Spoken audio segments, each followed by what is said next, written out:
சினிமாவை பொறுத்த வரைக்கும், தமிழ் சினிமாவை பொறுத்த வரைக்கும் ரஞ்சித்துக்கு முன் ரஞ்சித்துக்கு பின் அப்படின்றது தான் இப்போ உண்மை.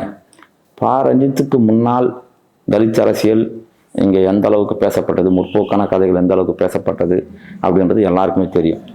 ரஞ்சித்துக்கு பின் தான் இது வந்து ஒரு பொருளாதார ரீதியாகவும் மக்களுடைய பிரச்சனை பேச முடியும், வெற்றி அடைய முடியும் அப்படின்னு ப்ரூவ் பண்ணது வந்து தோழர் ரஞ்சித்து தான்.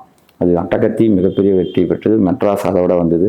கபாலி ஒரு பெரிய ஹீரோ வச்சு, ஒரு சூப்பர் ஸ்டாரை வைத்து ஒரு அரசியலை, மக்களுக்கான அரசியலை பேச முடியுன்றத கபாலி, காலா படங்கள் பார்த்தாலே தெரியும்.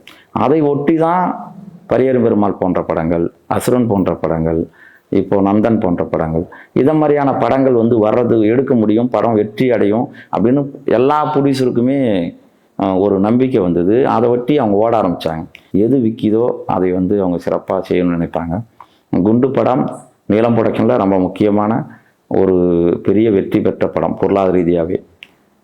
அதனால் பரியேறும் பெருமாள் வெற்றி பெற்றது. குண்டும் நல்ல வெற்றி தான். ரைட்டர் படம் மிகப்பெரிய வெற்றி. தொடர்ந்து நீலம் வந்து அதனுடைய ப்ரொடக்ஷனில் எல்லா படங்களும் வெற்றி தான் கொடுத்துருக்கு. அந்த வகையில் வந்து ரஞ்சித்துடைய இன்னொரு முகம்தான் தயாரிப்பு நிறுவனமும்.